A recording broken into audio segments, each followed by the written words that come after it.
Darjeeling express प्रामाणिक भारतीय व्यंजनों के लिए लंदन की सबसे पसंदीदा जगहों में एक है। रेस्तरां की मालकिन अस्मा खान उस वक्त मशहूर हो गयीं जब नेटफ्लिक्स की सीरीज शेफ्स टेबल में उनका भी जिक्र आया। वो पारंपरिक घरेलू रेसिपी बनाती हैं, जैसे कि चुकंदर का रायता और पराठा।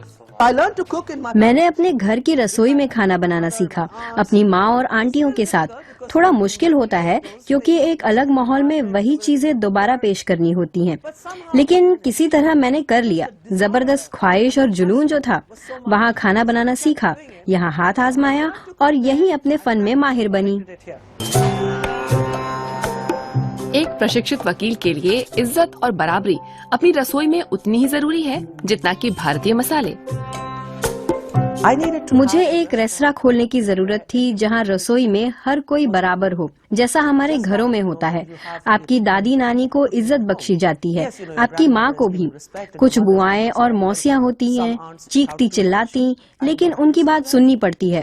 हर कोई कुछ न कुछ कर रहा होता है, कोई बड़ा न छोटा। न ये आपका दफ्तर है, न आपकी नौकरी, और आपका कोई बॉस भी नहीं है। अस्मा खान सिर्फ औरतों को नौकरी पर रखती हैं, खासकर दक्षिण एशिया के अप्रवासियों को, जिन्हें अक्सर काम नहीं मिलता। अपने साथ किचन में वे अपने अनुभव भी लेकर आती हैं। उनके बनाए पकवान सहज और प्रामाणिक होते हैं, जैसे बिरयानी, जो अस्मा की खानदानी रेसिपी के मुताबिक बनती है, या गली के खाने जैसे पुचका, मसालेदार। अस्मा सिर्फ स्थानीय मसाले ही डालती हैं, भारत से आए हुए मसाले ही बस। This is, cumin. ये आपको पता है जीरा है, और इसका इस्तेमाल काफी सारी चीजों में होता है। हम इसे भून लेते हैं और पीस कर रख लेते हैं, और फिर उसमें गजब की खुशबू आ जाती है। Almost like it's nutty. It's this बताना मुश्किल है, इतना सहज और खास स्वाद है इसका। beautiful flavor. ये उनके बचपन के स्वाद हैं। अस्मा कोलकाता के एक कुलीन घराने से आती हैं। 3 दशक पहले भारत छोड़कर वो ब्रिटेन में आ बसी। घर की याद ना सताए, इसके लिए उन्होंने अपनी खानदानी रेसिपी को फिर से बनाना शुरू किया, जैसे कि ये जायकेदार पराठे। ये मेरा समूचा बचपन है।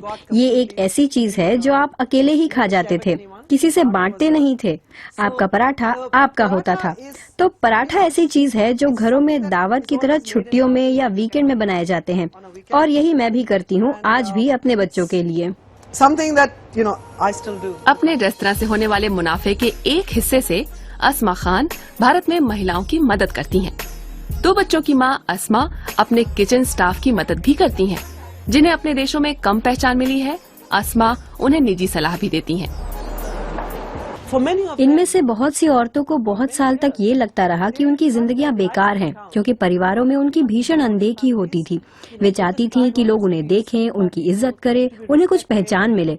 अब उन्हें ये सब हासिल है। वे शेफ हैं और हर कोई उन्हें जानता है। वे खुद को ताकतवर महसूस करती हैं।